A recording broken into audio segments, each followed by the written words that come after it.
अगर आप CTET SST की तैयारी कर रहे हैं और चाहते हैं कि इस एक ही वीडियो को देखने के बाद आपको किसी दूसरी वीडियो को देखने की जरूरत ना पड़े, तो यह वीडियो आपके लिए ही है। इस वीडियो में हम सीटेट एसएसटी के अब तक हुए सभी महत्वपूर्ण पेपर्स के हर एक पीवाईक्यू का ऑफिशियल आंसर की के साथ बिल्कुल बिना किसी गलती के डीप और डिटेल एनालिसिस करने वाले हैं। अब जब एग्जाम में ज्यादा दिन नहीं बचे हैं, तो नई बुक्स के पीछे भागने की बजाय पीवाईक्यू देखना सबसे स्मार्ट स्ट्रेटजी है। इस वीडियो को नॉर्मल पीवाईक्यू सॉल्विंग मत समझिए, इसे एसएसटी की एनसीईआरटी रिवीजन क्लास समझकर देखिए, क्योंकि वही कॉन्सेप्ट एग्जाम में रिपीट होते हैं। पिन कॉपी साथ रखिए, क्योंकि जो पॉइंट्स यहाँ डिस्कस होंगे वही एग्जाम में आपको डायरेक्ट हेल्प देंगे। चलिए अब शुरू करते हैं सीटेट 7 जुलाई 2024 के पीवाईक्यू का डीप एनालिसिस। देखिए, पहला ही क्वेश्चन आपके एग्जाम में दिया गया था कि भारत के भौतिक मानचित्र में यदि आपको दक्कन के पठार को पहचानना है तो यह किस रंग से दर्शाया गया होगा? नारंगी रंग से, भूरा रंग से, या हरा रंग से, या पीला रंग से? भारत की भौतिक मानचित्र की बात की जा रही है, फिजिकल मैप की बात की जा रही है, और कहा जा रहा है अगर आपको दक्कन के पठार को पहचानना है तो किस रंग से इसे दर्शाया जाएगा? तो इसका सही आंसर है आपका पीला रंग। अब पीला रंग से क्यों दर्शाया जाएगा, इसे भी हम समझते हैं। क्योंकि पीला रंग जो है वो पठारों को दर्शाने के लिए प्रयोग किया जाता है। पीला रंग का प्रयोग क्या है? पठारों को दर्शाने के लिए इसका प्रयोग किया जाता है। वहीं जो हरा रंग है ये मैदानों और निचले इलाकों के लिए इसका प्रयोग किया जाता है, यानी मैदानी क्षेत्रों और निचले जितने भी इलाके हैं इनके लिए हरे रंग का प्रयोग किया जाता है। जो भूरा रंग है वो पर्वतों और पहाड़ियों के लिए इस रंग का उपयोग किया जाता है। वहीं अगर हम नारंगी रंग की बात करें तो जो नारंगी रंग है वो भारत के भौतिक मानचित्र में नारंगी रंग अक्सर मध्यम ऊंचाई वाले क्षेत्रों या पठारों के कुछ हिस्सों को दर्शाता है, जो पीले यानी निचले क्षेत्र से ऊंचा और भूरे पहाड़ से कम ऊंचा होता है। ठीक है, तो नारंगी का प्रयोग इसके लिए किया जाता है। वहीं अगर एक और आप रंग के बारे में जानकारी ज्ञात कर लीजिए, अगर नीला रंग कहा जा रहा है तो जल निकायों के लिए नीला रंग दर्शाया जाता है। अब देखिए, अगला जो प्रश्न है वो दिया गया है कि निम्नलिखित में से मृदा अपरदन और छेड़ता को नियंत्रित करने के उपायों का चयन कीजिए।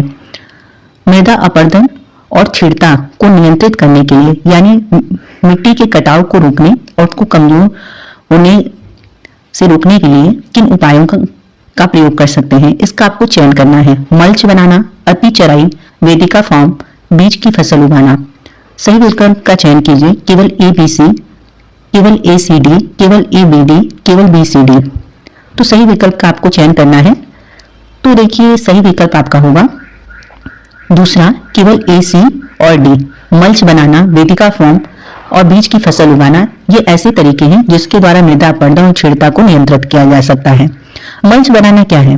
मल्चिंग जिसे आप कहते हैं इंग्लिश में, इसमें पौधों के बीच की खाली जमीन को पुआल या अन्य जैविक पदार्थों की एक परत से ढका जाता है। ठीक है, जो पौधे होते हैं, पौधे जो हैं उनके बीच की जो खाली जगह है उस खाली जगह को पुआल या अन्य जैविक पदार्थों की एक परत से ढका जाता है। इससे मिट्टी की नमी बनी रहती है, खरपतवार नियंत्रित होते हैं और मिट्टी का कटाव जो है वो रुकता है। ठीक, वेदिका फॉर्म की अगर हम बात करें तो वेदिका फॉर्म क्या है? तो फिर ढालों पर सीढ़ियां बनाकर खेती की जाती है। इससे सतही अपवाह यानी कि पानी के बहाव को कम किया जाता है और मृदा अपरदन को रोका जाता है। बीज की फसल उगाना अगर हम बात करें तो ये है इंटरक्रॉपिंग, यानी कि मृदा को वर्षा से होने वाले नुकसान से बचाने के लिए अलग अलग फसलें वैकल्पिक पंक्तियों में उगाई जाती हैं। तो ये 3 ऐसे तरीके हैं जिससे मृदा अपरदन और छेड़ता को नियंत्रित किया जा सकता है। मगर अति चराई आपका विकल्प गलत है, क्योंकि अति चराई जो है वो मृदा अपरदन को बढ़ावा देती है, क्योंकि इससे वनस्पति का आवरण हट जाता है और मिट्टी सीधी हवा व पानी के संपर्क में आ जाती है। इसलिए बी जो है एक नियंत्रण का उपाय नहीं है। तो ये आपका विकल्प बी गलत है, बाकी के विकल्प आपके सही हैं, इसलिए ACD आपका सही विकल्प है। आगे अगर हम प्रश्न की चर्चा करें तो आगे प्रश्न दिया गया है कि पृथ्वी की गतियों के बारे में दिए गए निम्नलिखित कथनों A तथा B पर विचार करें तथा सही विकल्प का चुनाव करें। पृथ्वी का अपने अक्ष पर घूमना घूर्णन कहलाता है। बी कथन दिया गया है कि पृथ्वी का अक्ष एक काल्पनिक रेखा है जो अपनी कक्षीय सतह से 33.5 डिग्री का कोण बनाती है। तो देखिए, ए कथन जो दिया गया है कि पृथ्वी का अपने अक्ष पर घूमना घूर्णन कहलाता है, कि बिल्कुल सही बात है। जो पृथ्वी है वो अपने धुरी यानी अक्ष पर घूमती है, उसी को हम क्या कहते हैं, घूर्णन कहते हैं। अब देखिए कथन बी दिया गया है कि पृथ्वी का अक्ष एक काल्पनिक रेखा है जो अपनी कक्षीय सतह 33.5 डिग्री का कोण बनाती है। तो ये बात जो है वो गलत है। पृथ्वी का अक्ष एक काल्पनिक रेखा है जो इसकी कक्षीय सतह से 66.5 डिग्री का कोण बनाती है, न कि 33.5 डिग्री का। तो इसलिए ये विकल्प आपका गलत है, यानी केवल ए विकल्प आपका सही है, केवल ए सही है, यानी एक आपका विकल्प सही होगा। वहीं अगर हम आगे अगले प्रश्न की बात करें तो अकबर ने निम्नलिखित में से किन सरदारों को वतन जागीर दिया था? सिखों को, मराठों को, सिसोदिया राजपूतों को या भारतीय मुसलमानों को? तो अकबर ने सिसोदिया राजपूतों को वतन जागीर दिया था।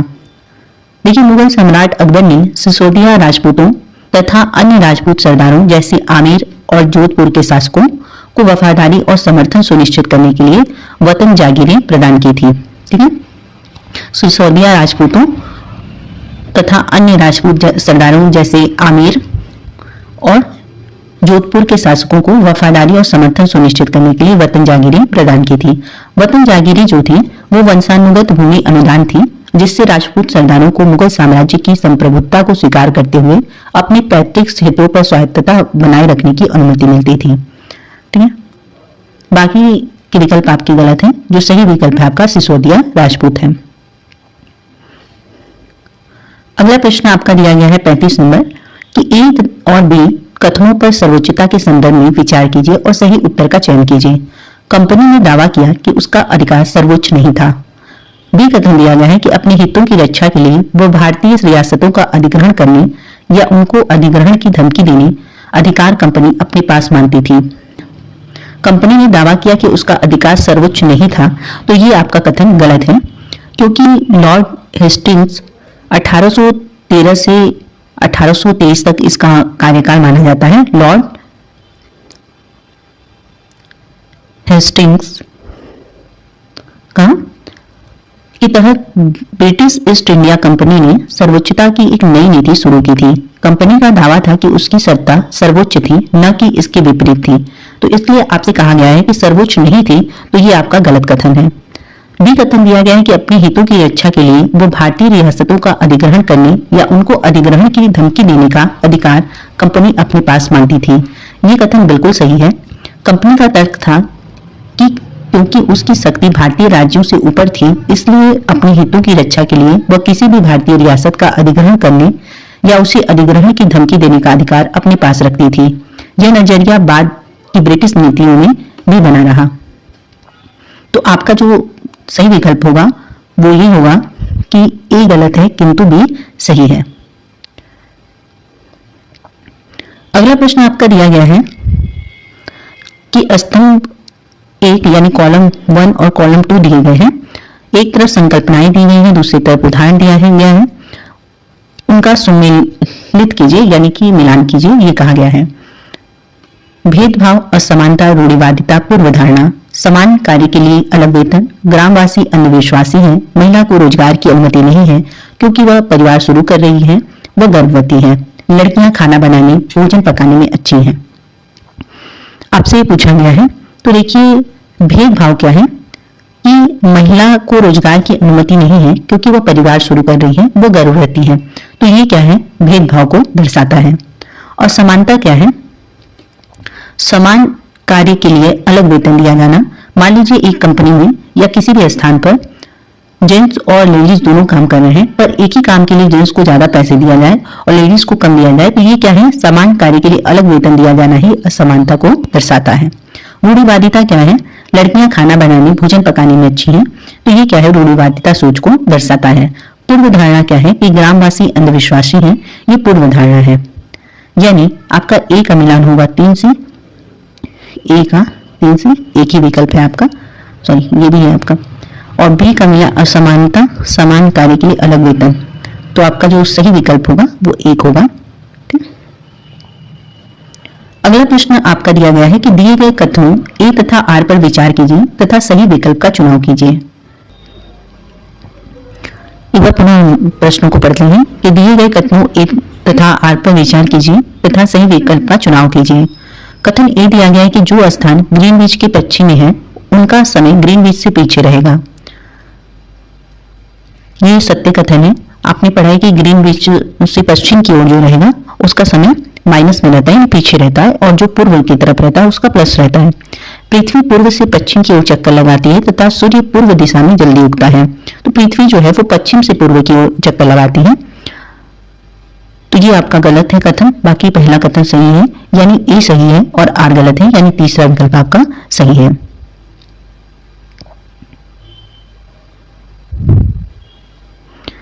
अगला प्रश्न है कि एक बड़े आधार और पतली चोटी वाला जनसंख्या पिरामिड दर्शाता है। उच्च जन्म दर, वृद्ध आयु वर्ग में उच्च मृत्यु दर, तुलनात्मक रूप से अधिक युवा जनसंख्या, शिशुओं में मृत्यु की अधिक दर या संख्या। सही विकल्प का चयन कीजिए। केवल ए तथा बी, केवल ए बी तथा सी, केवल बी सी तथा डी, केवल ए सी तथा डी। एक बड़े आधार और पतली चोटी वाला जनसंख्या पिरामिड क्या दर्शाता है? एक बड़े आधार और पतली चोटी वाला, ठीक, पिरामिड क्या दर्शाता है? ये चीजें आपसे पूछी गई हैं। उच्च जन्म दर को, वृद्ध आयु वर्ग में उच्च मृत्यु दर, तुलनात्मक रूप से अधिक युवा जनसंख्या, शिशुओं में मृत्यु की अधिक दर या संख्या। तो आपका सही विकल्प होगा ए, बी तथा सी। उच्च जन्म दर, वृद्ध आयु वर्ग में उच्च मृत्यु दर, तुलनात्मक रूप से अधिक युवा जनसंख्या, शिशुओं में मृत्यु की अधिक दर या संख्या, ये आपका गलत है। ठीक, बाकी ये तीनों ऑप्शन आपके सही है। चौड़ा आधार इंगित करता है कि हर साल बड़ी संख्या में बच्चे पैदा हो रहे हैं। ठीक है, उच्च जन्म दर हो रहा है। वृद्ध आयु वर्ग में उच्च मृत्यु दर, जैसे जैसे आयु बढ़ती है पिरामिड तेजी से संकरा यानी पतला होता जाता है, जो यह दर्शाता है कि उच्च आयु वर्गों से मृत्यु दर अधिक है। तुलनात्मक रूप से अधिक युवा जनसंख्या, आधार के चौड़ा होने के कारण कुल जनसंख्या में बच्चों और युवाओं का अनुपात सबसे अधिक होता है। ठीक है, ये चीज दर्शाता है कि चौड़ा है, तो ये दर्शाना है कि आधार के चौड़ा होने के कारण कुल जनसंख्या में बच्चों और युवाओं का अनुपात सबसे अधिक होता है। तो ये तीन विकल्प आपके सही थे। अगला 39 नंबर जो आपका प्रश्न है वो दिया गया है कि निम्नलिखित युगलों का मिलान कीजिए और उपयुक्त विकल्प का चुनाव कीजिए। एक तरफ सेल है और दूसरी तरफ उत्पत्ति या निर्माण। सेल में दिया गया है आग्नेय सेल, अवसादी सेल, कायांतरित सेल। उत्पत्ति या निर्माण उच्च ताप एवं दाब के कारण परिवर्तित हो जाते हैं। द्रवित मैग्मा हवा और जल आदि के द्वारा एक स्थान से दूसरे स्थान पर पहुंचाकर जमा कर दिए जाते हैं। तो देखिए, जो आग्नेय सेल होते हैं वो आपका द्रवित मैग्मा होते हैं। अवसादी सेल जो होते हैं आपके वो होते हैं हवा और जल आदि के द्वारा एक स्थान से दूसरे स्थान पर पहुंचाकर जमा कर दिए जाते हैं। कायांतरित सेल उच्च ताप एवं दाब के कारण परिवर्तित हो जाते हैं, इसलिए आपका सही विकल्प होगा दूसरा। अगर हम बढ़े तो अगला प्रश्न दिया गया है कि अमेज़न बेसिन के बारे में निम्नलिखित में से कौन सा कथन सही है? पूरे वर्ष यहाँ गर्म और नम जलवायु रहती है। यहाँ लोग कर्तन व दहन कृषि करते हैं। लोग मुख्यतः धान उगाते हैं। बेसिन में कई स्थानों तक पहुंचने के लिए हवाई जहाजों तथा हेलीकॉप्टरों का भी प्रयोग किया जाता है। अमेज़न बेसिन के बारे में आपसे पूछा जा रहा है, तो सही विकल्प आपका होगा केवल ए, बी तथा डी, यानी पूरे वर्ष यहाँ गर्म और नम जलवायु रहती है।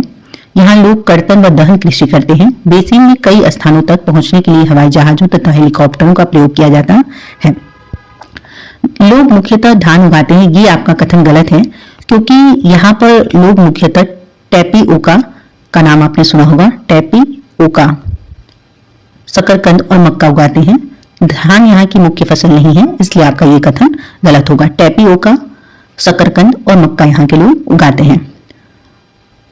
अमेज़न बेसिन जो है भूमध्य रेखा के पास स्थित है, इसलिए यहाँ पूरे वर्ष गर्म और नम जलवायु रहती है, ये बात सत्य है। यहाँ के निवासी अपनी खाद्य आवश्यकताओं के लिए कर्तन व दहन कृषि पद्धति का उपयोग करते हैं, ये भी बात बिल्कुल सही है। बेसिन में कई स्थानों तक पहुंचने के लिए हवाई जहाजों तथा हेलीकॉप्टरों का प्रयोग किया जाता है, ये बात सही है, क्योंकि घने जंगलों के कारण बेसिन के कई दुर्गम स्थानों तक पहुंचने के लिए हवाई जहाजों और हेलीकॉप्टरों का उपयोग किया जाता है। तो ये भी आपका सही है, यानी केवल ए, बी तथा डी आपका सही है। अगले प्रश्न की ओर बढ़े हम, तो अगला प्रश्न दिया गया है कि लद्दाख के बारे में दिए गए निम्न कथनों पर विचार कीजिए तथा सही विकल्प का चुनाव कीजिए। लद्दाख से होकर बहुत सी नदियां बहती हैं। अधिक ऊंचाई होने के कारण यहाँ की जलवायु अधिक ठंडी है। हिमालय के वृष्टि छाया क्षेत्र में होने के बावजूद यहाँ उच्च वर्षा पाई जाती है। यह क्षेत्र बर्फीली हवाओं तथा तेज जलाने वाले ताप का अनुभव करता है। लद्दाख के बारे में निम्नलिखित कथनों पर विचार कीजिए तथा सही विकल्प का चयन कीजिए, आपसे पूछा गया है। तो आपका जो सही विकल्प होगा वो होगा केवल ए, बी तथा डी, यानी चौथा विकल्प आपका सही होगा। लद्दाख से होकर बहुत सी नदियां बहती हैं, ये बात सत्य है।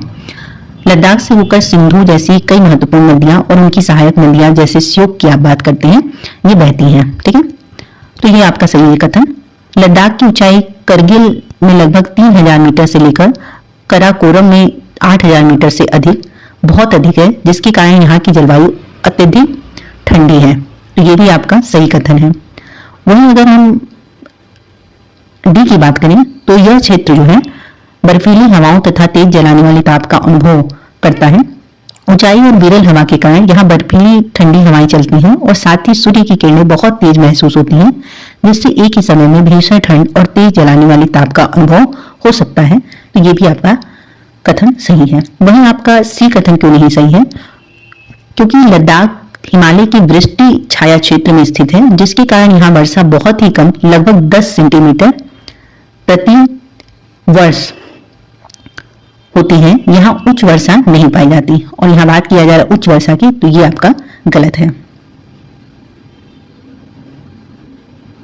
नेक्स्ट प्रश्न जो है दिया गया है कि आरंभिक वर्षों में भारतीय राष्ट्रीय कांग्रेस ने अंग्रेजों के खिलाफ बहुत सारे आर्थिक मुद्दे उठाए। सही उत्तर का चुनाव करें। कांग्रेस का कहना था कि भारत में ब्रिटिश शासन की वजह से ही गरीबी और अकाल पड़ रहे हैं। इसने मांग की कि लगान कम किया जाए तथा फौजी खर्चों में कटौती की जाए। इसने सिंचाई के लिए अधिक अनुदान की मांग की। इसने मनोरंजन कर के खिलाफ आवाज उठाई। आरंभिक वर्षों में भारतीय राष्ट्रीय कांग्रेस ने अंग्रेजों के खिलाफ बहुत सारे आर्थिक मुद्दे उठाए। सही उत्तर का चुनाव करना है आपको। विकल्प आपने पढ़ लिया कि कांग्रेस का कहना था कि भारत में ब्रिटिश शासन की वजह से ही गरीबी और अकाल पड़ रहे हैं। इसने मांग की कि लगान कम किया जाए तथा फौजी खर्चों में कटौती की जाए। इसने सिंचाई के लिए अधिक अनुदान की मांग की। इसने मनोरंजन कर के खिलाफ आवाज उठाई। सही विकल्प का आपको चयन करना है। तो अपने शुरुआती वर्षों में भारतीय राष्ट्रीय कांग्रेस ने कई आर्थिक मुद्दे उठाए थे। पहला जो बात कहा जा रहा है कि कांग्रेस का कहना था कि भारत में ब्रिटिश शासन की वजह से ही गरीबी और अकाल पड़ रहे हैं, ये बात बिल्कुल सही है। दूसरा जो बात कहा जा रहा है कि कांग्रेस का कहना, इसने मांग की कि लगान कम किया जाए तथा फौजी खर्चों में कटौती की जाए। कांग्रेस ने भू राजस्व यानी लगान को कम करने और सैन्य खर्चों यानी फौजी खर्चों में कटौती करने की मांग की थी, ताकि वो पैसा जन कल्याण में लग सके। तो ये भी कथन आपका सही है। तीसरा जो कथन है कि इसने सिंचाई के लिए अधिक अनुदान की मांग की, ये भी आपका सही है कथन। कृषि की स्थिति सुधारने के लिए कांग्रेस ने सिंचाई के लिए अधिक सरकारी अनुदान और धन की मांग की थी। तो ये तीन विकल्प आपके सही हैं, मगर चौथा विकल्प जो है आपका ये गलत है।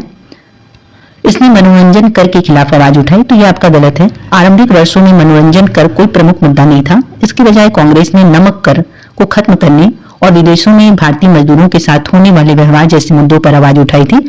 मनोरंजन कर जो था ये प्रमुख मुद्दा नहीं था, बल्कि अगर यहाँ दिया रहा था कि नमक कर को खत्म करने के लिए, तो ये आपका विकल्प सही होता, पर ये आपका गलत है। केवल 1, 2, 3 सही है, यानी आपका विकल्प 3 सही है। आगे अगर हम बढ़ें तो आगे दिया गया है कि निम्नलिखित में से कौन सा कथन अशोक के धर्म के विषय में सही है। इसमें किसी देवता की पूजा की आवश्यकता नहीं थी। इसमें किसी बलि कर्मकांड की आवश्यकता नहीं थी। धर्म के विचार बुद्ध के उपदेशों से प्रेरित थे। लोगों को धर्म की शिक्षा देने के लिए अशोक ने बौद्ध भिक्षुओं की नियुक्ति की थी। तो देखिए आपका ए और बी कथन तो बिल्कुल सही है अशोक के धर्म के विषय में। इसमें अशोक के जो धर्म था उसमें किसी देवता की पूजा या यज्ञ या बलि जैसे कर्मकांडों की आवश्यकता नहीं थी। अशोक का मानना था कि जिस प्रकार एक पिता अपनी संतान को अच्छे व्यवहार की शिक्षा देता है, वैसे ही प्रजा को नैतिक मार्ग दिखाना उनका कर्तव्य है। तो ये आपका दोनों कथन बिल्कुल सही है। धर्म के विचार बुद्ध के उपदेशों से प्रेरित थे, ये बात भी सत्य है। अशोक के धर्म के विचार महात्मा बुद्ध के उपदेशों से गहराई से प्रेरित थे, तो ये आपका भी सही है। अब देखिए जो डी विकल्प है वो आपका गलत है। क्यों गलत है? दिया गया है कि धर्म की शिक्षा देने के लिए अशोक ने बौद्ध भिक्षुओं की नियुक्ति की, तो इन्होंने बौद्ध भिक्षुओं की नियुक्ति नहीं की थी, बल्कि धम्म महामत नामक अधिकारियों की नियुक्ति की थी। ठीक है, अशोक ने धर्म की शिक्षा देने के लिए बौद्ध भिक्षुओं की नहीं बल्कि धम्म महामत की नियुक्ति की थी। तो आपका ए, बी तथा सी ये सही है चौथा। आगे अगर हम बढ़े तो अगला दिया गया है कि नीचे दो कथन ए और बी श्री नारायण गुरु के संदर्भ में है।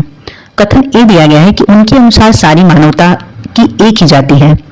उन्होंने सभी गुरुओं में विश्वास रखने के लिए प्रेरित किया। नारायण गुरु के बारे में सही कथन आपको पहचानना है। तो देखिए, उनके अनुसार सारी मानवता की एक ही जाति है, ये बात बिल्कुल सत्य है। श्री नारायण गुरु ने प्रसिद्ध नारा दिया था, ओरो जाति ओरो मथम ओरो दैवम मनुष्यान्नम, यानी मानवता के लिए एक जाति, एक धर्म और एक ईश्वर। उनका मानना था कि सभी मनुष्य एक ही जाति के हैं। तो ये कथन आपका सही है। उन्होंने सभी को सभी गुरुओं में विश्वास रखने के लिए प्रेरित किया। ये कथन गलत है। उन्होंने सभी गुरुओं में विश्वास रखने के बजाय आत्म सुधार और एकता पर जोर दिया। उनका मुख्य संदेश एक ईश्वर की भक्ति और शिक्षा के माध्यम से उन्नति करना था, न कि विभिन्न गुरुओं के प्रति आस्था फैलाना। इसलिए आपका ये कथन गलत है, यानी ए सही है और बी गलत है। आगे अगर हम बढ़ें तो अगला प्रश्न दिया गया है कि अतीत में व्यक्तियों व वस्तुओं के संदर्भ में निम्नलिखित का मिलान कीजिए और उपयुक्त विकल्प का चुनाव कीजिए। कॉलम ए दिया गया है, कॉलम बी दिया गया है। वैदिक राजा का संबंध भरूच से था, जिसे आधुनिक समय में भरूच के नाम से जाना जाता है। वैदिक राजा को ये प्राचीन भारत में एक महत्वपूर्ण बंदरगाह था। ठीक, वैदिक राजा जो है वो प्राचीन भारत में एक महत्वपूर्ण बंदरगाह था, जिसे आधुनिक समय में भरूच गुजरात के नाम से जाना जाता है। श्रेणी की अगर हम बात करें तो ये शिल्पकारों तथा व्यापारियों के संघ थे, जो व्यापार को विनियमित करने और गुणवत्ता नियंत्रण सुनिश्चित करने का कार्य करते थे। एरेटाइन पात्र जो है ये मुहर लगे लाल चमकदार बर्तन थे। इटली के प्राचीन शहर एरेटियम में उत्पन्न हुए एक प्रकार के मुहर लगे लाल चमकदार बर्तन थे, जो भारत में व्यापार के माध्यम से लाए गए थे। गृहपति जो हैं वो स्वतंत्र कृषक होते थे। प्राचीन भारत में स्वतंत्र कृषक या गृहस्थ थे, जो अपनी कृषि भूमि का प्रबंधन करते थे। यानी वैदिक राजा जो था वो प्राचीन भारत का एक प्रमुख बंदरगाह था, जो वर्तमान में भरूच के नाम से जाना जाता है। श्रेणी जो है वो शिल्पकारों एवं व्यापारियों के संग हुआ करते थे, जो व्यापारों पर नियंत्रण रखते थे। एरेटाइन पात्र जो था वो मुहर लगे चमकदार रंग के बर्तन होते थे। ये इटली के प्राचीन शहर एरेटियम में उत्पन्न होते थे, जो व्यापार के माध्यम से भारत लाए गए थे। गृहपति, प्राचीन समय में गृहपति का अर्थ घर का मालिक होता था। स्वतंत्र कृषक के लिए इसका प्रयोग होता है, ऐसे किसान जिनकी अपनी भूमि हो। ठीक, तो ये आपका विकल्प होगा, यानी कि ए का दूसरा पहला विकल्प आपका सही होगा। आगे अगर हम बढ़े तो अगला प्रश्न दिया गया है कि वायुमंडल की किस परत में वायु की बहुत पतली परत होती है। तो सही विकल्प आपका है बहिर्मंडल। बहिर्मंडल वायु की सबसे ऊपरी परत है, जहां वायु अत्यंत विरल यानी बहुत पतली होती है और यहाँ हीलियम और हाइड्रोजन जैसी हल्की गैसें अंतरिक्ष में तैरती रहती है। ठीक है, यहाँ हीलियम और हाइड्रोजन जैसी हल्की गैसें जो है वो अंतरिक्ष में तैरती रहती हैं। अगला प्रश्न है कि विविधता में एकता मुहावरा किसने दिया था। विविधता में एकता मुहावरा जो है वो पंडित जवाहरलाल नेहरू ने दिया था। इन्होंने अपनी प्रसिद्ध पुस्तक भारत की खोज द डिस्कवरी ऑफ इंडिया में विविधता में एकता वाक्यांश का प्रयोग भारत की सांस्कृतिक और सामाजिक एकता का वर्णन करने के लिए किया था। इसलिए आपका विकल्प एक सही होगा। और कौन सी पुस्तक में किया था, तो भारत की खोज में। अगला प्रश्न आपका दिया गया है कि निम्नलिखित में से कौन सा कथन 12वीं सदी की मंदिर निर्माण में प्रयुक्त शिल्प विज्ञान तकनीक के विकास के बारे में सही है। अधिरचना का भार शिखरों पर डाल दिया जाता था। निर्माण में बलुआ पत्थर व पत्थर के छोटे टुकड़ों के मिश्रण का तेजी से प्रयोग होने लगा। 12वीं सदी की मंदिर निर्माण में प्रयुक्त शिल्प विज्ञान तकनीक के विकास के बारे में सही कथन आपको पहचानना है। देखिए, जो एक कथन दिया गया है कि अधिरचना का भार शिखरों पर डाल दिया जाता था, यह कथन गलत है, क्योंकि 12वीं सदी के दौरान विकसित हुई चापाकार तकनीक में अधिरचना का भार शिखरों पर नहीं बल्कि मेहराबों मेहराबों पर डाला जाता था। मेहराब के मध्य में स्थित डॉट यानी की स्टोन भार को आधार तक पहुंचाती थी। ठीक, तो ये आपका कथन गलत है। अगर मेहराब होता तो सही है, पर यहाँ पर दिया गया अधिरचना का भार शिखरों पर डाला जाता, तो ऐसा नहीं है, मेहराबों पर इसका भार डाला जाता था। वहीं अगर हम बी कथन देखें, निर्माण में बलुआ पत्थर व पत्थर के छोटे टुकड़ों के मिश्रण का तेजी से प्रयोग होने लगा, तो ये कथन है गलत है, क्योंकि इस समय के निर्माण में पत्थर के टुकड़ों के मिश्रण के बजाय चूना पत्थर सीमेंट का प्रयोग तेजी से बढ़ा। यह बहुत ही उच्च श्रेणी की सीमेंट होती थी, जिसमें पत्थर के टुकड़ों के मिलाने से वह कंक्रीट बन जाती थी, जिससे विशाल ढांचों का निर्माण सरल और तेज हो गया। तो दोनों ही आपके कथन गलत हैं, दोनों सही नहीं है, यानी ये आपका सही। आगे अगर हम बढ़ें तो अगला प्रश्न दिया गया है कि निम्नलिखित में से कौन सा ग्राम भोजक के लिए सही नहीं है। ग्राम भोजक के लिए सही कथन नहीं है। अक्सर एक ही परिवार के लोग इस पद पर कई पीढ़ियों तक बने रहते थे। यह कथन सही है। ग्राम भोजक का पद आमतौर पर वंशानुगत होता था, जिसका अर्थ है कि एक ही परिवार के पुरुष पीढ़ियों तक इस पद पर बने रहते थे, तो यह आपका सही है। इनकी जमीन पर इनके दास और मजदूर काम करते थे, यह कथन भी आपका सही है। ग्राम भोजक अक्सर गांव के सबसे बड़े भूस्वामी होते थे और अपनी जमीन पर खेती करने के लिए दास और मजदूरों को काम पर रखते थे। गांव का कर वसूलने का काम राजा अक्सर इन्हें सौंप देते थे, ये कथन भी सही है। अपने प्रभावशाली पद के कारण जो राजा होते थे वो अक्सर ग्राम भोजक को गांव से कर वसूलने का महत्वपूर्ण कार्य सौंप देते थे। और आपसे नहीं कथन पूछा गया, इसलिए बाकी जो तीसरा कथन है वे न्यायाधीश और पुलिस का काम नहीं करते थे, तो ये कथन आपका गलत है, क्योंकि ग्राम भोजक वास्तव में प्रभावशाली व्यक्ति होते थे और अपने गांव में न्यायाधीश और पुलिसकर्मी दोनों की भूमिका निभाते थे। तो कहा गया नहीं ये काम करते थे, तो इसलिए ये कथन गलत है। 50 नंबर जो आपका प्रश्न है वो दिया गया है कि निम्न में से कौन सा या कौन से युग्म सही सुमेलित हैं। एक तरफ फसल है, दूसरा तरफ आवश्यक जलवायु दशा। कॉफी ठंडी और शुष्क जलवायु, चाय गर्म जलवायु और उच्च वर्षा। तो आपका जो सही विकल्प होगा वो होगा न तो ए और न ही बी। कौन सा सही सुमेलित है, तो न तो ए सही है न तो बी सही है, यानी चौथा विकल्प आपका सही। आगे दिया गया है कि भूतपूर्व रियासत श्रेणी लागू थी। एक है कि स्वतंत्रता के समय केवल 1947 से 48 के आसपास, 1947 से 48 और 1956 के बीच जब उन्हें प्रशासनिक इकाइयों के रूप में मान्यता मिली। 1956 के बाद जब उन्हें प्रशासनिक इकाइयों के रूप में सुरक्षित नहीं रखा गया, किसी पर भी नहीं, क्योंकि भारत में ऐसी कोई श्रेणी विद्यमान नहीं थी। भूतपूर्व रियासत श्रेणी लागू थी, तो सही विकल्प आपका है 1947 से 1948 और 1956 के बीच जब उन्हें प्रशासनिक इकाइयों के रूप में मान्यता मिली। ये श्रेणी जो थी वो मुख्य रूप से 1947 से 48 और 1956 के बीच लागू थी।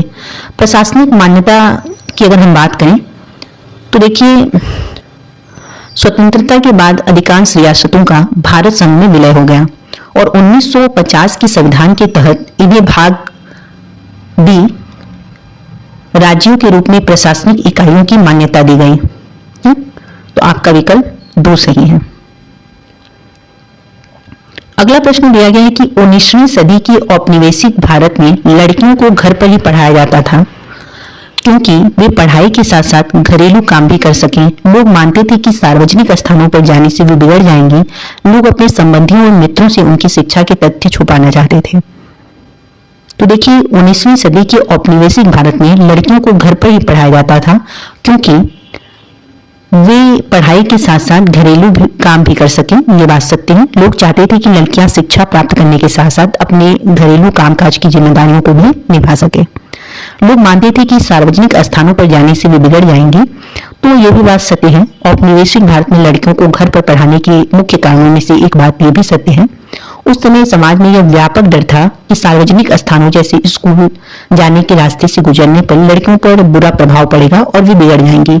साथ ही कई लोगों का मानना था कि स्कूल जाने से वे अपने पारंपरिक घरेलू दायित्वों से दूर हो जाएंगी। तो इसलिए ये कथन भी सही है। लोग अपने संबंधियों और मित्रों से उनकी शिक्षा छुपाना चाहते थे, तो ये कोई कारण नहीं है। तो ये और भी आपका सही विकल्प है। अगला प्रश्न दिया गया है कि निम्नलिखित में से कौन केसरी नामक अखबार, जो ब्रिटिश शासन का कट्टर आलोचक बन गया था, का संपादक था? बाल गंगाधर तिलक। केसरी अखबार जो है ब्रिटिश शासक का कट्टर आलोचक बन गया था, के संपादक जो है बाल गंगाधर तिलक है। केसरी अखबार की अगर हम बात करें तो इसकी शुरुआत 1881 ईस्वी में बाल गंगाधर तिलक द्वारा की गई थी। यह एक मराठी भाषा में प्रकाशित किया गया अखबार था और ब्रिटिश शासन की नीतियों का इसमें कड़ी आलोचना की जाती थी।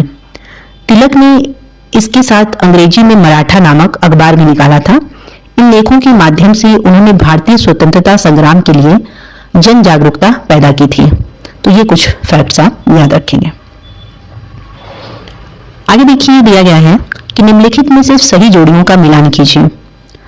पृथ्वी के मंडल विशेषता, स्थल मंडल चट्टानों एवं खनिजों से बना हुआ है। ठीक है, पृथ्वी की ठोस परपटी या कठोर ऊपरी परत जो चट्टानों एवं खनिजों से बनी होती है, इसलिए आपका एक का दो विकल्प सही होगा। जल मंडल जल के विभिन्न स्रोत। वायुमंडल वायु की पतली परत। जैव मंडल पादप एवं जीव जंतु। तो ए का आपका दूसरा, बी का तीसरा, यानी दूसरा विकल्प आपका सही होगा। आगे अगर हम बढ़ें तो दिया गया है कि नीचे दो कथन ए और बी 19वीं शताब्दी में चमड़े का काम करने वालों के संदर्भ में है। कथन ए, पहले विश्व युद्ध के दौरान सेना के लिए जूतों की जबरदस्त मांग पैदा हो गई थी। कथन बी, सामान्य जातियों के गरीब लोगों ने इस अवसर को देखा और सेना हेतु जूते आपूर्ति के लिए तैयार हो गए। सही विकल्प का चयन करें। देखिए, कथन ए जो आपका दिया है कि पहले विश्व युद्ध के दौरान ब्रिटिश सेना के लिए जूतों की भारी मांग पैदा हुई थी, जिससे चमड़ा उद्योगों को बहुत लाभ हुआ था। तो ये कथन आपका सही है। ठीक है, और बी कथन जो है आपका गलत है कि सामान्य जातियों के गरीब लोगों ने इस अवसर को देखा और सेना हेतु जूते आपूर्ति के लिए तैयार हो गए। ये कथन गलत है। उस समय समाज में जाति व्यवस्था बहुत गहरी थी। चमड़े का काम करने वालों जैसे मदिंगा और चमार को अछूत माना जाता था। ऊंची या सामान्य जाति के लोग सामाजिक प्रतिष्ठा और धार्मिक मान्यताओं के कारण चमड़े का काम करने के लिए तैयार नहीं थे। केवल पारंपरिक रूप से इस व्यवसाय से जुड़ी जातियों ने ही इस अवसर का लाभ उठाया था। तो सामान्य जाति कहा गया, तो ये बिल्कुल बात गलत है। ए सही है लेकिन बी गलत है, यानी तीसरा ऑप्शन आपका सही है। आगे अगर हम बात करें तो अगला प्रश्न है कि मुगल राजस्व व्यवस्था जिसमें हर फसल के लिए राजस्व दर की अलग सूची बनाई गई, उसे क्या कहते हैं? जागीर, जब्त, जात, इक्ता। मुगल राजस्व व्यवस्था जिसमें हर फसल के लिए राजस्व दर की अलग सूची बनाई गई थी, उसे जब्त कहते हैं। यह प्रणाली अकबर के शासनकाल में राजा टोडरमल द्वारा विकसित की गई थी, जिसमें पिछले 10 वर्षों की फसलों की पैदावार और कीमतों का सावधानी पूर्वक विश्लेषण करके प्रत्येक फसल के लिए नगद राजस्व दर तय की जाती थी। ठीक, तो आपका सही ऑप्शन जो होगा वो जब्त होगा। अब देखिए, जात की अगर हम बात करें तो जात क्या होता था? यह मनसबदारी प्रणाली में एक सैन्य पद और वेतन का निर्धारण करने वाली संख्या थी। इक्ता की अगर हम बात करें, इक्ता जिसे यह सुल्तानों और मुगलों द्वारा प्रशासित क्षेत्रीय अनुदान था। जागीर जो है यह अधिकारियों को वेतन के बदले दी जाने वाली भूमि थी, जागीर। तो आपका जो सही ऑप्शन है वो जब्त है। जब्त हमने आपको बता दिया कि यह प्रणाली अकबर के शासनकाल में राजा टोडरमल द्वारा विकसित की गई थी, जिसमें हर फसल जो थी, मतलब कि यह प्रणाली जो थी वो अकबर के शासनकाल में राजा टोडरमल द्वारा विकसित की गई थी। इसमें पिछले 10 वर्षों की फसलों की पैदावार और कीमतों का सावधानी पूर्वक विश्लेषण करके हर फसल के लिए नगद राजस्व दर तय की जाती थी, जिसे आप जब्त कहते हैं। अगला प्रश्न है कि भारत में केंद्रीय सरकार कार्यालयों के खुलने का समय 9 बजे भारतीय मानक समय है, जो चेन्नई के पास क्रमशः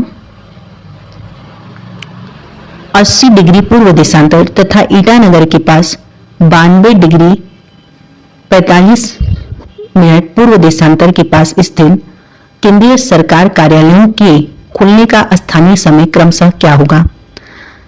तो देखिए सही ऑप्शन जो है आपका क्रमशः सुबह के 8:50 बजे तथा सुबह के 9:41 बजे। ठीक, ये चीजें दी गई हैं। अब देखिए इसको अगर आपको निकालने के लिए आपसे कहा जाए तो आप इसका ट्रिक देख सकते हैं मेरे ही चैनल पे, आप जहां से आसानी से देखकर इसे निकाल सकते हैं। अभी फिलहाल इसके आंसर को जान लीजिए कि क्रमशः सुबह 8:50 से 9:41। अगला प्रश्न है कि सरकार ने ऐसे कानून पारित किए हैं जिसने उन संगठनों में बालवाड़ी कृत सुविधा अनिवार्य किया जहां महिला कर्मचारियों की संख्या डैश से अधिक है। सरकार ने ऐसे कानून पारित किए हैं जिन्हें उन संगठनों में बालवाड़ी कृत सुविधा अनिवार्य किया जहां महिला कर्मचारियों की संख्या अधिक है। तो देखिए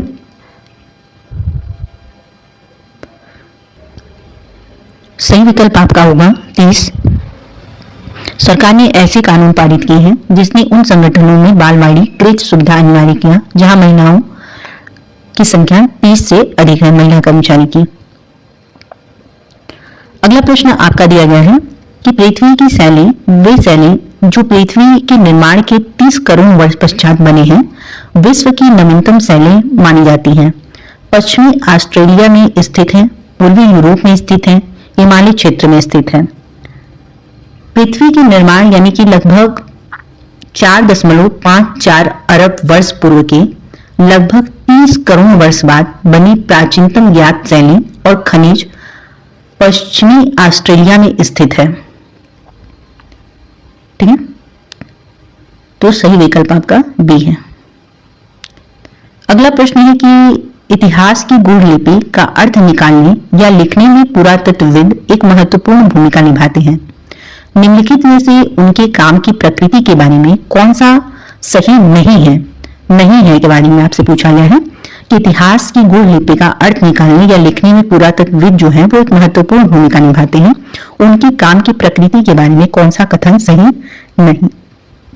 नहीं है? तो देखिए पहला विकल्प दिया गया है कि भवनों, चित्रों और मूर्तियों के अवशेषों का अध्ययन करते हैं वे, तो ये बात सत्य है। वे प्राचीन भवनों, मूर्तियों और चित्रों के अवशेषों का विश्लेषण करते हैं, तो ये सही है आपका। औजारों, हथियारों, बर्तनों, पेन आदि की प्राप्ति के लिए छानबीन और खुदाई करते हैं, ये बात भी सत्य है। वे जमीन के नीचे दबी वस्तुओं जैसे औजारों, बर्तनों को खोजने के लिए खुदाई करते हैं, तो ये सही है आपका। जानवरों, पक्षियों, मछलियों की हड्डियां ढूंढना, वे यह जानने के लिए कि जानवरों और मछलियों की हड्डियों का अध्ययन करते हैं कि अतीत में लोग क्या खाते थे, तो ये भी आपका सही है। लिखित सामग्री की जांच, लिखित सामग्री की जांच ये कथन आपका गलत है। पुरातत्वविद जो है मुख्य रूप से भौतिक अवशेषों जैसे भवन, सिक्के, औजारों, हड्डियों का अध्ययन करते हैं, जबकि लिखित सामग्री या प्राचीन लिपियों का अर्थ निकालने और उनकी व्याख्या करने का कार्य मुख्य रूप से पूरा लेखविदों और इतिहासकारों का होता है। तो इसलिए आपका जो कथन सही नहीं है पूछा गया है, तो विकल्प 4 आपका सही होगा। नेक्स्ट प्रश्न दिया गया है कि सामाजिक विज्ञान में परियोजना पद्धति में शामिल है गतिविधि, प्रयोग, चर्चा, वर्णन, क्या शामिल है सामाजिक विज्ञान में परियोजना पद्धति में? तो गतिविधि आपका शामिल है, प्रयोग शामिल है आपका, चर्चा शामिल है, वर्णन शामिल नहीं है। डी आपका ऑप्शन गलत है, बाकी 3 सही होगा। गतिविधि क्या? परियोजना मुख्य रूप से गतिविधि आधारित होती है जिनमें छात्रों को सक्रिय रूप से शामिल होना पड़ता है, जैसे कि अनुसंधान, डेटा संग्रह और प्रस्तुतिकरण के लिए। वहीं अगर हम चर्चा की बात करें तो छात्र सहयोग करते हैं, विचारों को साझा करते हैं और अपने निष्कर्षों पर विचार विमर्श करते हैं, जिससे चर्चा एक अभिन्न अंग बन जाती है। वहीं अगर हम प्रयोग की बात करें तो यद्यपि प्राकृतिक विज्ञानों की तरह सामान्य नहीं है, सामाजिक विज्ञान में भी मानव व्यवहार या सामाजिक अंतःक्रियाओं की खोज करते समय कुछ परियोजनाओं में प्रयोग या क्षेत्र कार्य शामिल हो सकते हैं। ठीक है, तो इसलिए आपका प्रयोग भी शामिल होगा। वर्णन आपका गलत है, यानी ए, बी और सी आपका सही है, यानी कथन ए सही है। अगला प्रश्न दिया गया है कि नैदानिक मूल्यांकन का प्रयोजन उद्देश्य है। नैदानिक मूल्यांकन एक विशेष प्रकार का आकलन है जिसे छात्रों की विशिष्ट सीखने की जरूरतों, शक्तियों, कमजोरियों और संभावित चुनौतियों का निदान करने के लिए डिजाइन किया गया है। ठीक, इसका प्रयोजन का उद्देश्य आपसे पूछा गया है, तो इसका प्रयोजन का उद्देश्य विद्यार्थियों के लक्ष्यों के बारे में सूचना प्राप्त करना। ये बात सत्य है, क्योंकि इसको डिजाइन इसलिए किया गया है कि ये एक विशेष प्रकार का आकलन है जिसे छात्रों की विशिष्ट सीखने की जरूरतों, शक्तियों, कमजोरियों और संभावित चुनौतियों का निदान करने के लिए डिजाइन किया गया है। तो विद्यार्थियों के लक्ष्यों के बारे में सूचना प्राप्त करना ये सत्य है, क्योंकि नैदानिक मूल्यांकन का उपयोग सीखने की कठिनाइयों, कमजोरियों और समस्याओं के मूल कारणों का पता लगाने के लिए किया जाता है, जिन्हें लक्षण के रूप में संदर्भित किया जा सकता है। विद्यार्थियों के पूर्व ज्ञान के बारे में जानना, यह आकलन निर्देश शुरू करने से पहले या उसके दौरान छात्रों के मौजूदा ज्ञान, कौशल, ताकत और ज्ञान के अंतराल को जानने के लिए किया जाता है, ताकि शिक्षण को उनकी आवश्यकताओं के अनुसार ढाला जा सके। तो ये भी आपका कथन सत्य है, यानी ए और बी आपका सत्य है।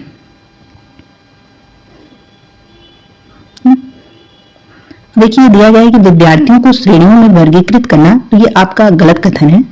नैदानिक मूल्यांकन का मुख्य लक्ष्य छात्रों को वर्गीकृत करना या लेबल करना नहीं है, इसके बजाय इसका ध्यान व्यक्तिगत समझ और सीखने की जरूरतों पर होता है। वर्गीकरण आमतौर पर योगात्मक मूल्यांकन या प्लेसमेंट परीक्षणों से संबंधित होता है, इसलिए आपका ऑप्शन गलत होगा। विद्यार्थियों को आंकना, ये भी आपका गलत है। हालांकि मूल्यांकन में आंकना शामिल है, नैदानिक मूल्यांकन का विशिष्ट उद्देश्य केवल सामान्य रूप से आंकना नहीं है। इसका उद्देश्य उपचारात्मक शिक्षण के लिए विस्तृत कार्रवाई योग्य जानकारी इकट्ठा करना है, इसलिए ये भी आपका विकल्प गलत होगा। केवल आपका विकल्प ए और बी सही होगा। आगे अगर हम बढ़े तो अगला प्रश्न दिया गया है कि सामाजिक विज्ञान की शिक्षिका बच्चों को अपनी कक्षा के लिए नियम बनाने को कहती है। सामाजिक विज्ञान की एक टीचर है जो अपने बच्चों से अपनी कक्षा के लिए नियम बनाने के लिए कहती है, और ये नियम एक चार्ट पेपर पर लिखे जाते हैं। सभी बच्चे इन नियमों के पालन की सहमति देते हैं। यह चार्ट कक्षा में चिपका दिया जाता है ताकि छात्र इसे संदर्भ के तौर पर प्रयोग में ला सके। इस गतिविधि को निम्न में से किस संप्रदाय को पढ़ाने हेतु प्रारंभिक गतिविधि के रूप में लिखा जा सकता है? विविधता, हास्याकरण, प्रजातंत्र, बाजार। फिर से प्रश्न को पढ़ते हैं। सामाजिक विज्ञान की एक शिक्षिका है जो बच्चों को अपनी कक्षा के लिए नियम बनाने को कहती है, और ये नियम एक चार्ट पेपर पर लिखे जाते हैं। ठीक, ये जो नियम है एक चार्ट पेपर पर लिखे जाते हैं। इन नियमों की पालन की सहमति देते, सभी बच्चे इन नियमों के पालन की सहमति देते हैं। ये चार्ट कक्षा में चिपका दिया जाता है ताकि छात्र इसे संदर्भ के तौर पर प्रयोग में ला सके। इस गतिविधि को निम्न में से किस संप्रत्यय को पढ़ाने हेतु प्रारंभिक गतिविधि के रूप में लिखा जा सकता है? तो इसका सही विकल्प आपका होगा प्रजातंत्र।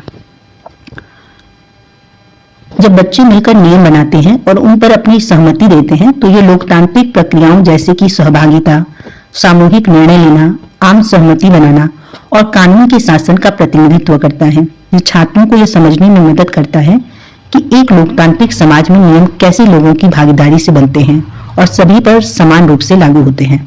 तो ये आपका सही विकल्प प्रजातंत्र होगा। 64 नंबर आपका प्रश्न है कि सामाजिक विज्ञान की प्रकृति के संबंध में निम्न कथनों अभिकथन ए और तर्क आर पर विचार कीजिए तथा सही विकल्प का चयन कीजिए। अभिकथन ए दिया गया है कि सामाजिक विज्ञान ने तथ्यों से वस्तुगत एवं क्रमबद्ध मार्ग प्रकार से निपटने हेतु अपनी स्वयं की विशिष्ट विधियां विकसित की हैं। तर्क प्राकृतिक विज्ञान से भिन्न यानी सदृश सामाजिक विज्ञान में लोकप्रिय भावनाओं के दबाव से तथ्यों के अवलोकन एवं विश्लेषण को पृथक करना कठिन है। तो सही विकल्प आपका है ए और आर दोनों सही हैं तथा आर ए की सही व्याख्या करता है। पुनः एक बार पढ़ते हैं। सामाजिक विज्ञान की प्रकृति यानी उसके नेचर के संबंध में निम्नलिखित कथनों अभिकथन ए तथा तर्क आर पर विचार कीजिए तथा सही विकल्प का चयन कीजिए।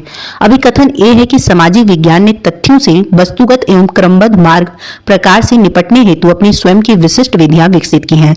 तर्क आर प्राकृतिक विज्ञान से भिन्न सामाजिक विज्ञान में लोकप्रिय भावनाओं के दबाव से तथ्यों के अवलोकन एवं विश्लेषण को पृथक करना कठिन है, इसलिए आपका सही विकल्प है ए कि ए और आर दोनों सही हैं तथा आर ए की सही व्याख्या करता है। देखिए, यहाँ जितने भी आपके आंसर्स बताए जा रहे हैं वो सारे सीटेट के ऑफिशियल आंसर की से मिलाते हुए हम आपसे साझा कर रहे हैं। आगे अगर हम बढ़े तो अगला प्रश्न दिया गया है कि लोकतंत्र को दर्शाने हेतु निम्नलिखित में से किसका प्रयोग किया जा सकता है? लोकतंत्र को दर्शाने हेतु निम्नलिखित में से किसका प्रयोग किया जा सकता है? लोग समान और स्वतंत्र हैं, लोग धनी और समृद्ध होते हैं, लोग संघर्ष को दूसरों की तुलना में बेहतर तरीके से सुलझाते हैं, सरकार अधिक जवाबदेह है और तर्कसंगत है। सही विकल्प का चयन करना है। तो आपका विकल्प जो है ए, सी और डी, सही विकल्प का आपको चयन करना है। तो विकल्प आपका सही होगा। देखिए उत्तर जो है आपका ए, सी और डी होना चाहिए, क्योंकि लोकतंत्र को दर्शाने हेतु निम्नलिखित में से किसका प्रयोग किया जा सकता है? लोग समान और स्वतंत्र हैं, लोग धनी और समृद्ध होते हैं, लोग संघर्ष को दूसरों की तुलना में बेहतर तरीके से सुलझाते हैं, सरकार अधिक जवाबदेह और तर्कसंगत है। तो देखिए ए जो है वो आपका सही है। लोकतंत्र में सभी नागरिक समान होते हैं और उन्हें मौलिक स्वतंत्रता प्राप्त होती है, इसलिए आपका ए विकल्प सही होगा। लोग धनी और समृद्ध होते हैं, ये आपका गलत है विकल्प। और तीसरा जो है लोग संघर्ष को दूसरों की तुलना में बेहतर तरीके से सुलझाते हैं। तो लोकतंत्र मतभेदों और संघर्षों को संभालने का एक शांतिपूर्ण तरीका प्रदान करता है, इसलिए आपका ये भी विकल्प सही होगा। सरकार जो है वो जनता के प्रति उत्तरदायी और जवाबदेह होती है, लोकतांत्रिक सरकार, इसलिए आपका ये भी सही होगा, यानी ए, सी और डी आपका सही होगा। मगर जो सही विकल्प है ए, सी और डी वो आपका विकल्प में दिया नहीं गया था, इसमें कॉमन मार्क मिला था सभी को सीटेट की तरफ से 1 नंबर। अगला प्रश्न है कि लिखित में से कौन से प्रश्न संज्ञानात्मक प्रक्रिया के विश्लेषणात्मक पक्ष को आंकते हैं? संज्ञानात्मक प्रक्रिया के विश्लेषणात्मक पक्ष को आंकते हैं। वे राष्ट्रीय पाठ्य चर्चा उद्देश्य क्या है जिसको धरोहर संबंधी परियोजनाओं के द्वारा संपादित किया जा सकता है? बी, इतिहास की विधियां ए, विज्ञान बी, कला एवं प्रबंध अध्ययनों के शोध में कैसे सहायक हैं? विविध भारतीय कार्यक्रमों को कितनी क्षेत्रीय भाषाओं एवं स्थानीय बोलियों में प्रसारित किया गया था? आपके द्वारा देखे गए 2 ऐतिहासिक धारावाहिकों का पर समीक्षा देखिए। भरूण क्या है, किस क्षेत्र या राज्य में लोकप्रिय है? सही विकल्प का आपको चयन करना है। कौन से ऐसे प्रश्न हैं जो संज्ञानात्मक प्रक्रिया के विश्लेषणात्मक पक्ष को आंकते हैं? तो सही विकल्प आपका होगा ए, बी और डी। देखिए राष्ट्रीय पाठ्य चर्चा उद्देश्य यह प्रश्न विश्लेषण की मांग करता है, क्योंकि इसमें धरोहर परियोजनाओं और शैक्षिक उद्देश्यों के बीच अंतर संबंधों को समझना आवश्यक है। इतिहास की विधियां ए, विज्ञान बी, कला एवं प्रबंधन अध्ययनों के शोध में कैसे सहायक हैं? ये आपका भी विश्लेषणात्मक पक्ष को आंकते हैं।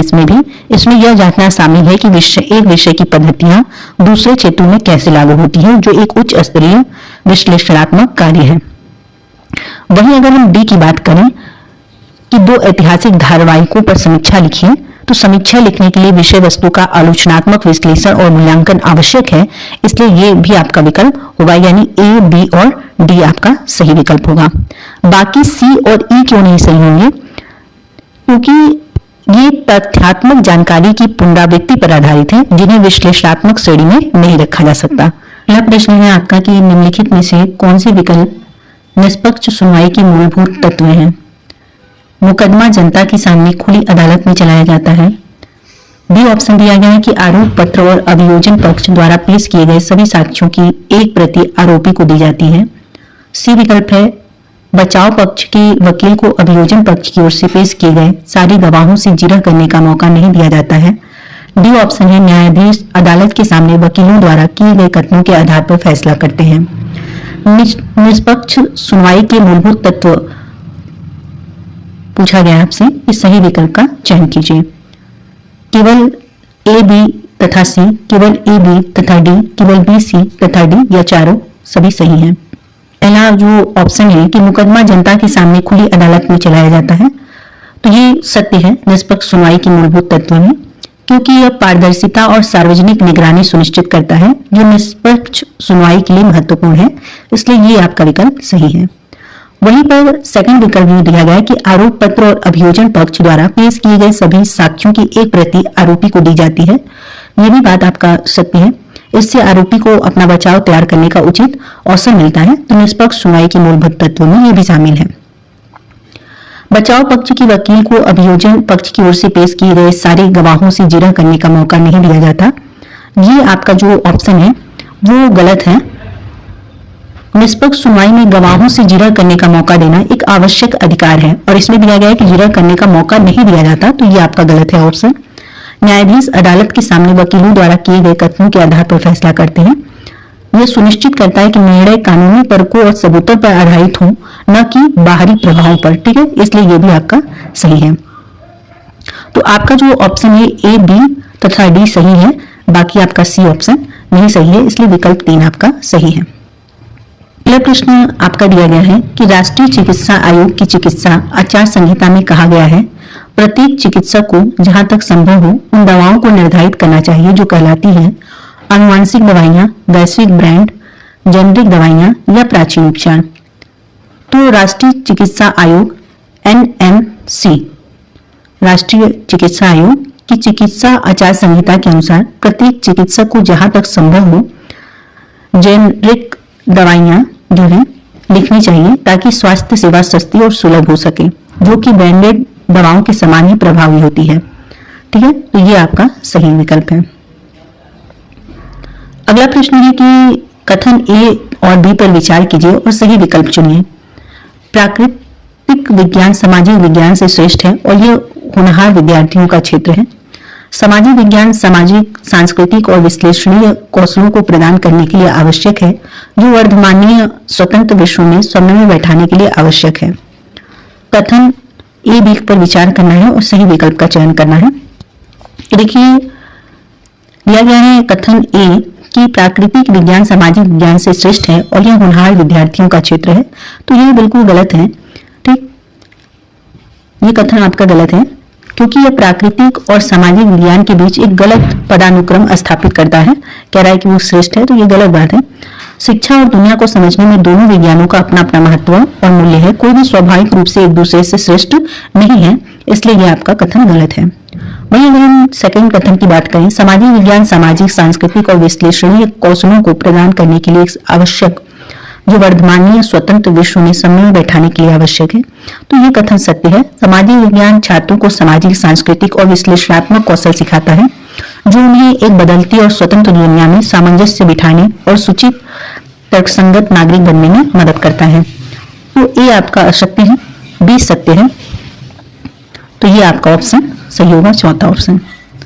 आगे अगर हम बात करें अगले प्रश्न की, तो अगला प्रश्न आपका दिया गया है कि भेदभाव विषय पर विचार करने के लिए निम्नलिखित में से कौन सा संसाधन प्रासंगिक है?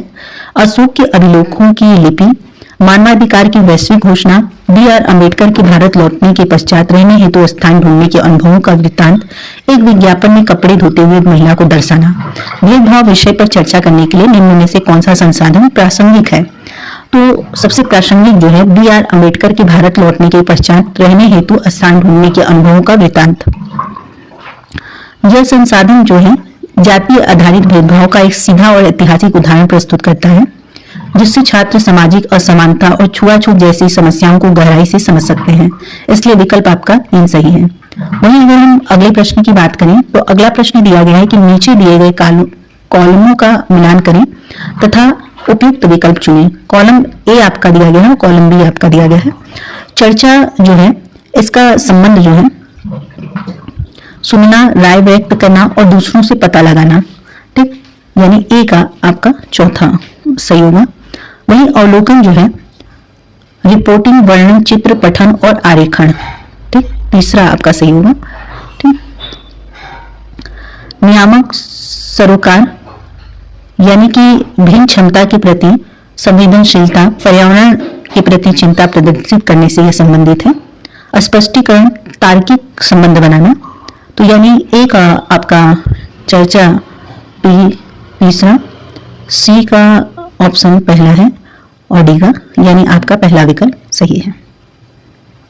आगे अगर हम बढ़ें तो अगला प्रश्न दिया गया है कि लता सुबह 5 बजे चाय बेचती है, उसके बाद वह बहुत दूर कुएं से पानी ढोकर लाती है। घर पहुंचने के बाद वह खाना बनाती है, कपड़े धोती है, घर की सफाई करती है, झाड़ू पोछा करती है। उसके पश्चात वह अपनी चाय की दुकान के लिए सामान खरीद कर लाती है।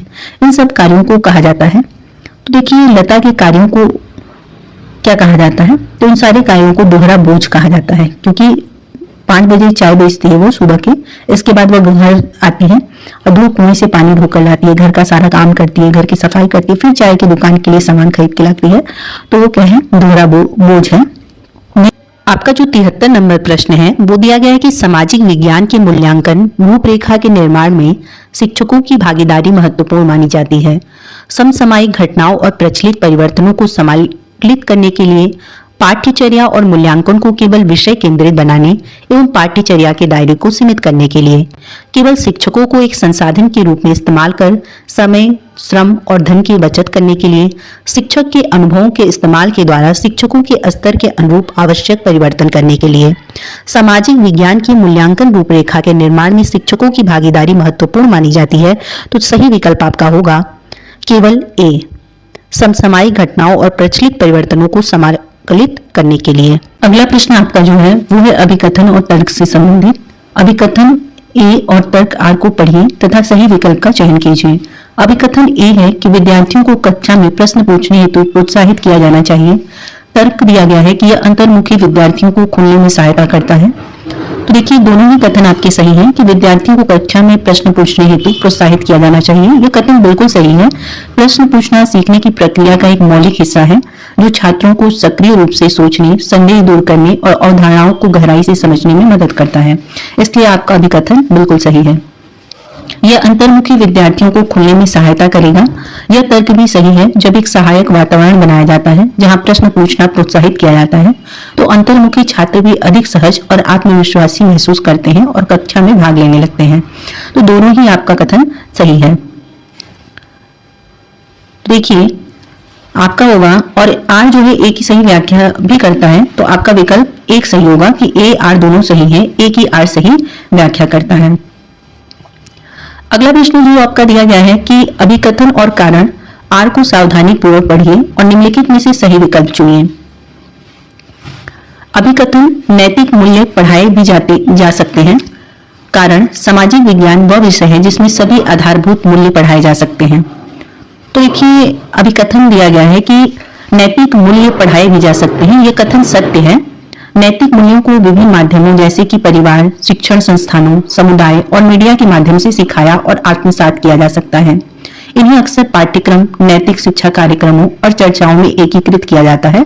तो इसलिए आपका सही विकल्प है अभिकथन। वहीं दिया गया है कि सामाजिक विज्ञान वह विषय है जिसमें सभी आधारभूत मूल्य पढ़ाए जा सकते हैं। यह कथन असत्य है। यद्यपि सामाजिक विज्ञान कई महत्वपूर्ण मूल्य जैसे नागरिक जिम्मेदारी, सामाजिक न्याय सिखा सकता है, लेकिन यह कहना गलत है कि यह सभी आधारभूत मूल्य सिखा सकता है। व्यक्तिगत ईमानदारी, लचीलापन और आत्म अनुशासन जैसे मूल्य साहित्य, शारीरिक शिक्षा या जीवन कौशल पाठ्यक्रमों के साथ साथ वास्तविक जीवन के अनुभवों और सामाजिक मेलजोल के माध्यम से बेहतर सिखाए जा सकते हैं।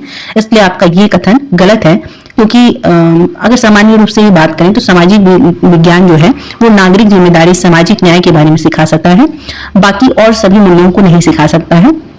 ठीक है, जैसे शारीरिक शिक्षा के बारे में, ईमानदारी के बारे में, मूल साहित्य के बारे में, ये सब वास्तविक जीवन के अनुभव और सामाजिक मेल जोल के माध्यम से बेहतर सीखा जा सकता है। इसलिए आपका ये कथन गलत है।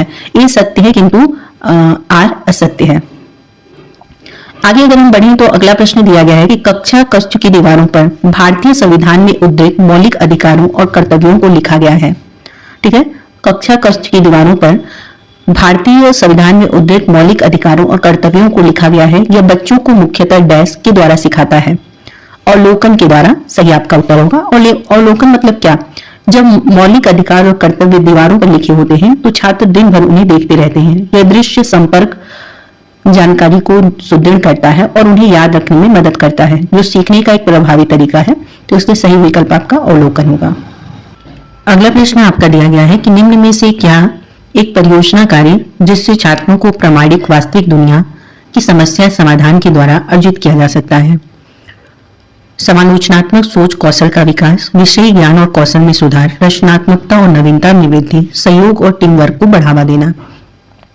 आपसे पूछा गया है कि निम्न में से क्या एक परियोजना कार्य जिससे छात्रों को प्रामाणिक वास्तविक दुनिया की समस्या समाधान के द्वारा अर्जित किया जा सकता है?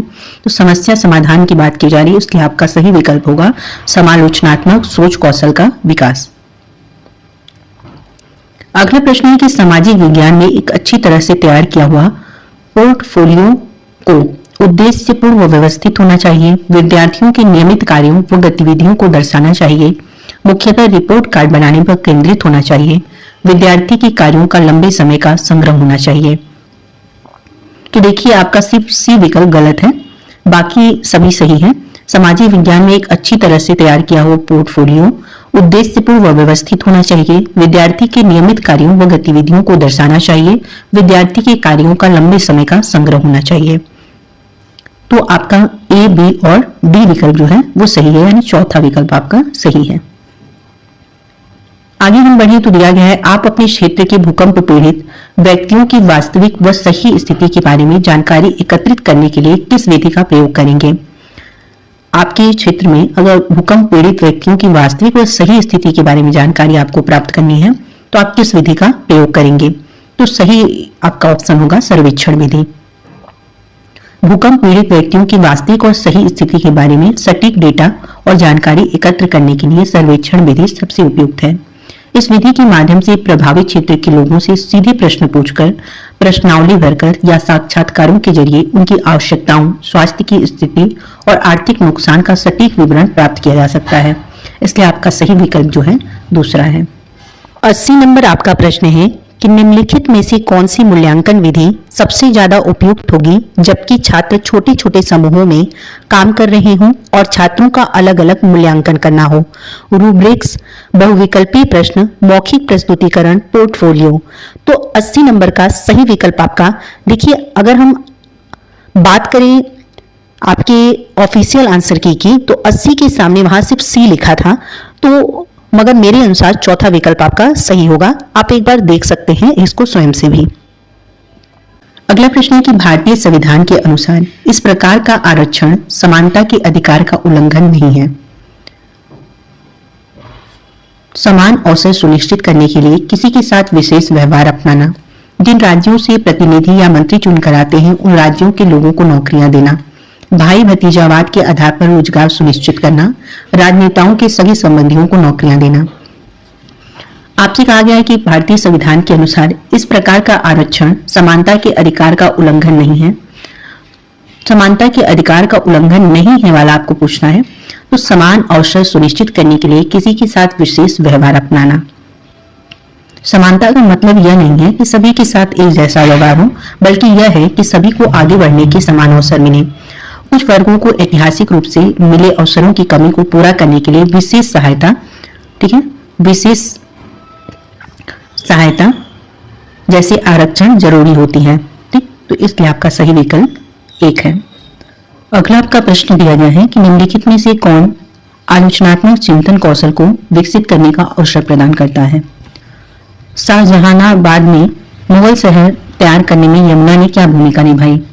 प्रेस वार्ता का क्या प्रयोजन है, सरकार क्या कर रही है, इस पर सूचना प्राप्त करने में प्रेस वार्ता किस प्रकार आपकी सहायता करती है।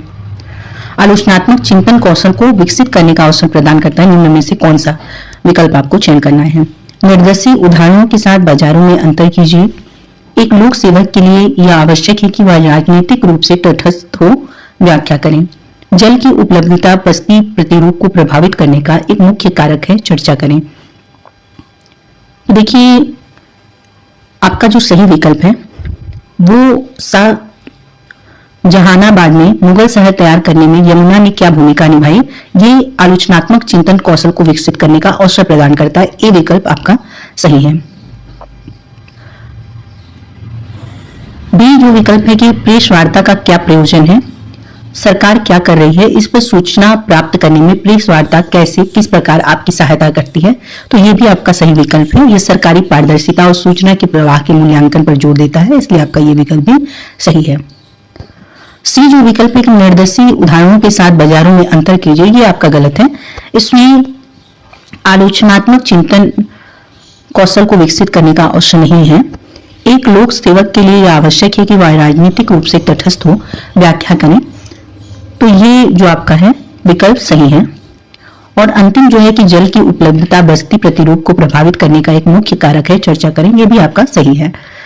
इस प्रकार आपका ए बी डी ई विकल्प सही है। तो ए बी डी ई तीसरा विकल्प आपका सही है। आगे अगर हम बढ़ें तो अगला प्रश्न दिया गया है कि ग्रामीण भारत में एक बड़ी संख्या में लोग ग्रामीण भारत में एक बड़ी संख्या में जो लोग भूमिहीन हैं जबकि उनकी जीविका का मुख्य स्रोत कृषि है कहलाते हैं। ग्रामीण भारत में एक बड़ी संख्या में जो लोग भूमिहीन हैं फिर भी उनकी जीविका का मुख्य स्रोत कृषि है, ऐसे लोगों को क्या कहते हैं? तो ऐसे लोगों को प्रवासी श्रमिक मजदूर कहते हैं और कृषि मजदूर कहते हैं। ठीक, कृषि मजदूर ये वे भूमिहीन श्रमिक हैं जो दूसरों की जमीन पर मजदूरी के बदले काम करते हैं, और प्रवासी श्रमिक मजदूर ये काम की तलाश में एक स्थान से दूसरे स्थान जाने वाले भूमिहीन मजदूर होते हैं। ठीक है, तो ये आपका दो विकल्प सही है, बी और सी। केवल दो आपका विकल्प सही है, बी और सी। आगे अगर हम बढ़े तो अगला प्रश्न है कि भारतीय संविधान में स्वतंत्रता, समानता तथा बंधुत्व के विचार लिए गए थे। किससे लिए गए थे? भारतीय संविधान में स्वतंत्रता, समानता तथा बंधुत्व के विचार फ्रांसीसी क्रांति से लिए गए थे। भारतीय संविधान की प्रस्तावना में निहित ये विचार फ्रांस की क्रांति के मूल नारे थे। भारत ने अपने संविधान में गणतंत्रात्मक व्यवस्था की अवधारणा भी फ्रांस के संविधान से ही ग्रहण की है। अगला जो आपका प्रश्न है कि निम्नलिखित में से कौन सी स्थिति किसी विद्यालय में लिंग तटस्थ वातावरण का उदाहरण है? लड़कियों के एक समूह द्वारा रंगोली बनाना, लड़कों के एक समूह द्वारा वार्षिकोत्सव में मदद करना, लड़कियों के समूह द्वारा नृत्य प्रतियोगिता की तैयारी करना, लड़कों के समूह द्वारा अतिथियों के लिए जलपान की व्यवस्था करना। लिंग तटस्थ वातावरण वह होता है जहां कार्यों को पारंपरिक लैंगिक रूढ़ियों के आधार पर नहीं बांटा जाता है। ठीक है, तो इसलिए आपका जो सही विकल्प है बी और डी, चौथा विकल्प। लड़कों के समूह द्वारा वार्षिकोत्सव में मदद करना, लड़कों के समूह द्वारा अतिथियों के लिए जलपान की व्यवस्था करना। देखिए, लड़कियों को रंगोली बनाने या नृत्य करने के लिए कहना ये पारंपरिक रूढ़िवादिता को दर्शाता है। ठीक है, परंतु जो ई और डी विकल्प आए हैं आपका, ये लड़कों द्वारा वार्षिकोत्सव में मदद करना और अतिथियों के लिए जलपान की व्यवस्था करना लिंग तटस्थता का उदाहरण है, क्योंकि सामान्यतः जलपान और सेवा जैसे कार्यों को महिलाओं या लड़कियों से जोड़कर देखा जाता है। जब लड़के ये कार्य करते हैं तो यह लैंगिक रूढ़ियों को तोड़ता है, तो इसलिए आपका बी और डी विकल्प सही है। आगे अगर हम बढ़ें तो अगला प्रश्न दिया गया है कि भारत के किस क्षेत्र में आदिवासी समुदायों की सघनता सबसे अधिक है? भारत के किस क्षेत्र में? तो पूर्वी भारत में आदिवासी समुदायों की सघनता सबसे अधिक है।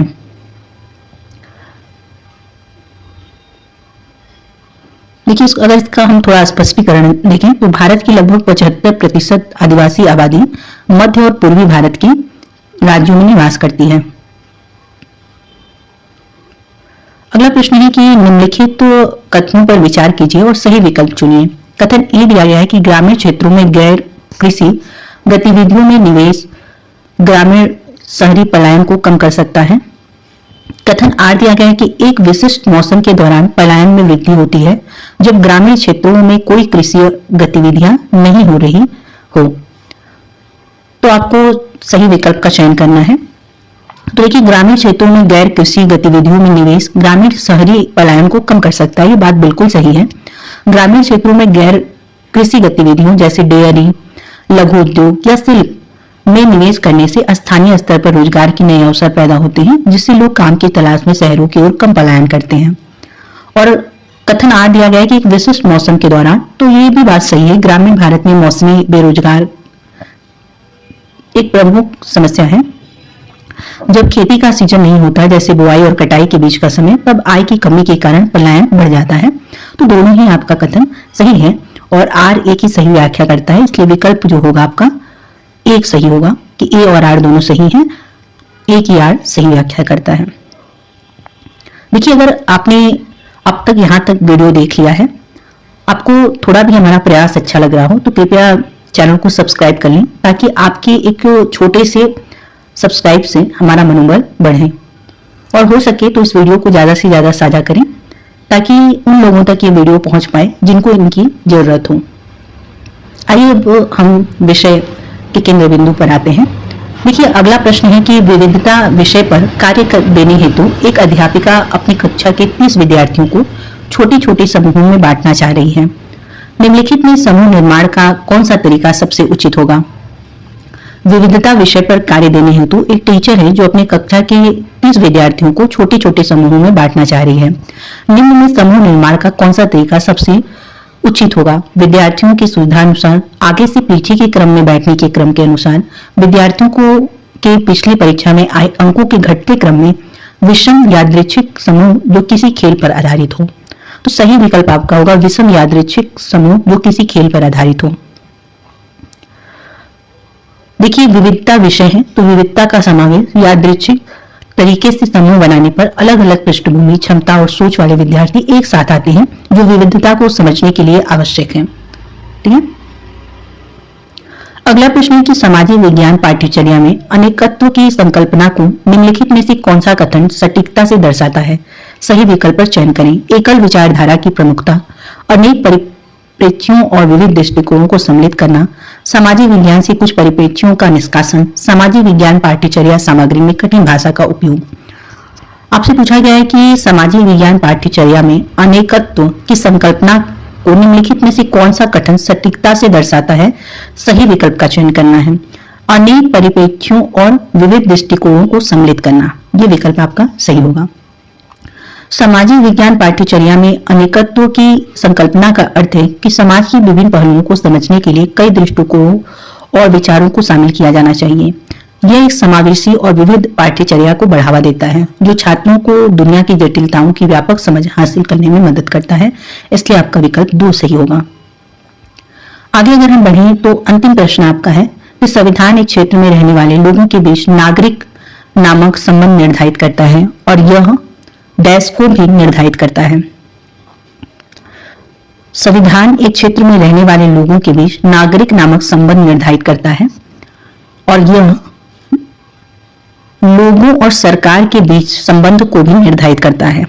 लेकिन भारतीय संविधान न केवल नागरिकों के बीच आपसी संबंधों को विनियमित करने के लिए बुनियादी नियम प्रदान करता है, बल्कि यह नागरिकों और सरकार के बीच के संबंध को भी स्पष्ट रूप से निर्धारित करता है। यह सरकार की शक्तियों, उसकी सीमाओं और नागरिकों के अधिकारों व कर्तव्यों को परिभाषित करता है। तो विकल्प आपका तीसरा सही है।